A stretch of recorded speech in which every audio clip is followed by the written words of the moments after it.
Hi, I'm Vanessa Perry, and I figured today I would talk a little bit about my book, In Roaring She Shall Rise. It's a dark pirate fantasy novel that is releasing in May. And yeah, I've not really talked about it a whole lot because, well, I was busy writing it. So it's the first book of a trilogy, and I'm actually working on the whole trilogy before I even release the first book because I want it to be finished and just to make sure that I can deliver when I say I'm going to deliver, and so that readers don't have to wait like a whole, years between books. But yeah, so today I'm going to talk a little bit about it.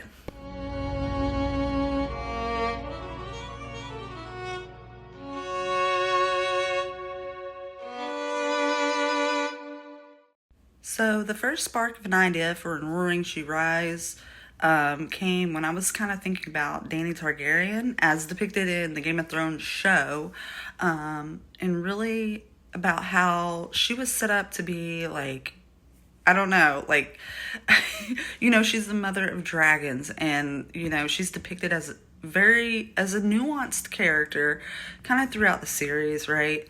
But in the end, giving her, like, making her mad and whatnot. I didn't like her ending. I know some people do, but I know that there's plenty of us who didn't. So I started thinking, though, like, what if there was a female character who was the mother of a kraken? Kraken are hardly ever shown as anything more than monsters that wreak havoc and destruction.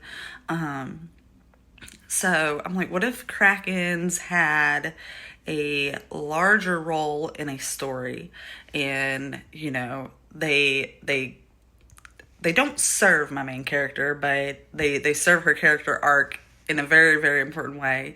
And I'm like, what if it's for the better, though?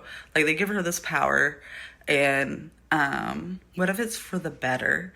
Even though even though my main character Ellery is morally gray, she's not perfect and whatnot, but what if her arc is like Dany Targaryen's in the show, but backwards, if that makes sense?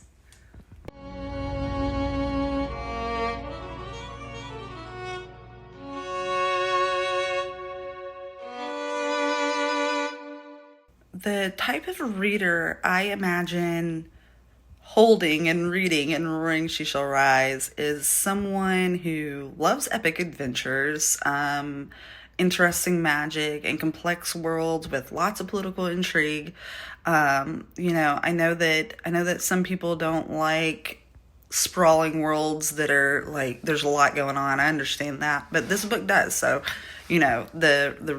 the readers who will love my book love those things. But on top of that, it's going to be a person that probably values or even is perplexed by the fact that we are also incredibly complex and unique, but we share very similar human experiences, and they like grit because it feels honest, right? This is a dark fantasy, and not like dark fantasy where it's just like the vibes and the atmosphere. No, it's a true dark fantasy with that grit. And of course, they love krakens.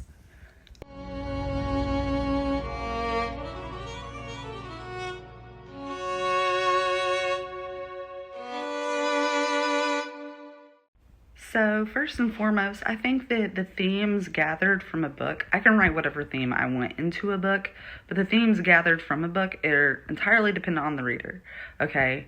And as another aside, I didn't go in with this theme in mind. It's kind of just what happened as I wrote this story. But anyways, probably the largest theme in Roaring She Shall Rise is identity. It's identity as in relation to place, culture, family, so on. We live in a strange time when a global culture is really starting to take shape. This global culture started forming years and years, thousands of years ago when we began trading with one another. But with the internet and especially social media, we are all starting to share a lot of similar cultural values, or to share a culture in general, no matter where we live in the world. And that has some potential benefits. For example, it's easier now to find community and belonging. And there's other great benefits from that as well. We could talk about this all day. But it really changes the way we think about our individual identities that are shaped by the smaller subcultures that we're a part of, including generational traditions as well as place itself. On top of all that, we all, no matter how virtuous someone might seem to be, have pieces of ourself that we love and those that we don't love so much. And it's just the way it is. Nobody is perfect. And I hope my book shows that. I mean, it is a dark fantasy, right? But, but that's the whole point, though, is that, we're not perfect, but we have the ability to change our identities. And we are forever changing as we are shaped by our experiences and we encounter others, so on. But even if those changes are nearly microscopic, even, and sometimes for better or for worse.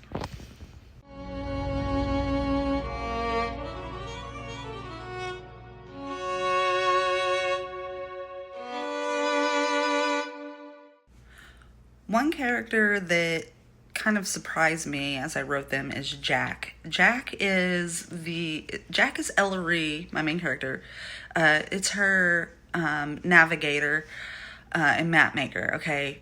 And he's also her love interest. This is not a romantic dark fantasy. There is romance in it, just like most fantasy has, but it is not driven by the romance. It is very slow burn. Do not read my book if you are wanting like that that romantic-y vibe, okay?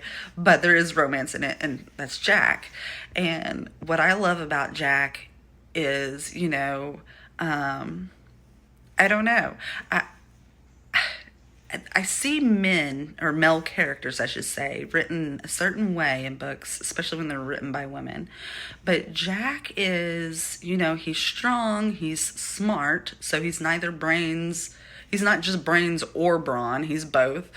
But he is gentle. He's kind, he cares about others. And it's not just like, oh, burn the world except for her. I'm rude and pissy toward everyone except for her. It's not like that at all. Like he is a genuine kind person to everyone, all his friends, all those he cares about, even those who he doesn't know. His kindness doesn't have it's not conditional, I suppose. With that said, he is willing to protect anyone who needs protecting. But yet he's kind of harsh on himself in certain ways. But I really like him though, because you think pirates and you just imagine a certain gritty type of individual, right? Ruthless and whatnot. And we have characters like that in the book. But for Jak, I wanted him to be like some of the men in my life. I know some awesome men, and I wanted him to be like that.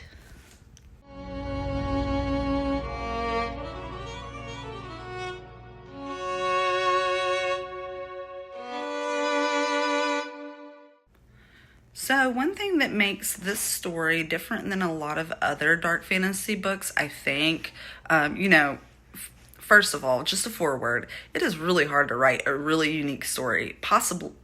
Well, I won't say impossible, but near impossible, because we've been telling stories for so long.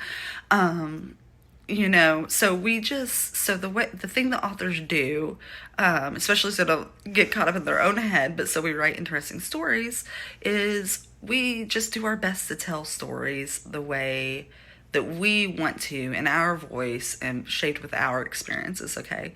But anyways, so one of the things that I think makes this book kind of unique compared to other dark fantasies is that, yes, it has man versus monster, those themes, but there's a lot of man versus nature in it as well. Nature can be incredibly violent. And I think that leads me into something else about dark fantasy, is that sometimes the violence seems almost gratuitous, I suppose, or Maybe it serves the plot, but in a sort of shallow sort of way. I'm not saying that every dark fantasy, but a lot of them.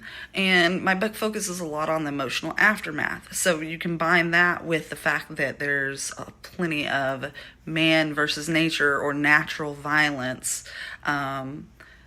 Then that's what you get, something a little bit different, I hope. And I hope that I hope that it works well. But yes, nature can be incredibly violent, and I say this as a winter storm is moving in across a good portion of the United States today and in through this weekend.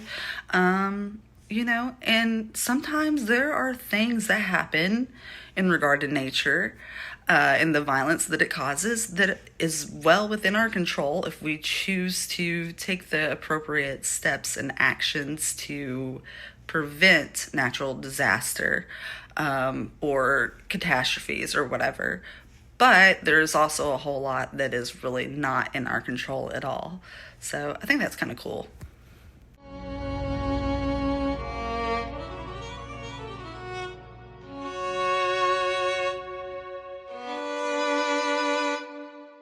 So, one moment that I knew had to be in the book, even if it causes readers to riot, is when a side character dies. They get a completed character arc, which might make it more painful, even if there is like even if it's like bittersweet, sort of. Okay, maybe just bitter. I don't know. But they had to die because, well, I suppose they didn't have to, but I wrote it this way because I personally prefer dark fantasy that doesn't skirt around actual consequences. And this character's death is due to like it is a consequence to a series of choices, I should say. But on top of that, this character's death helps drive my main character, Ellery. It helps drive her character arc. It's very important to her development and even to other side characters' development. But yeah, the whole point is that I don't know. I don't really like how Western culture, especially here in the US, I can't speak everywhere, but how we kind of avoid topics of death. We avoid character deaths when we can, unless it's like horror or something, I suppose. But even when there are character deaths in fantasy, a lot of times it's some side character who's barely had page time. Because death is just a part of life.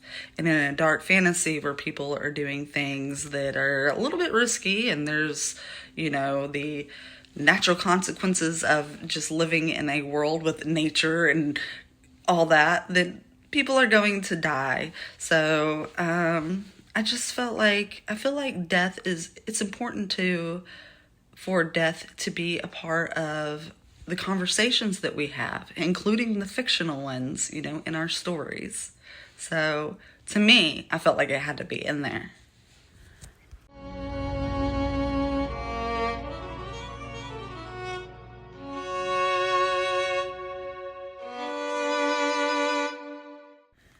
If there is one feeling that readers take away from this book, particularly book one, if not not the whole trilogy, if there's one feeling only, I hope that it is curiosity.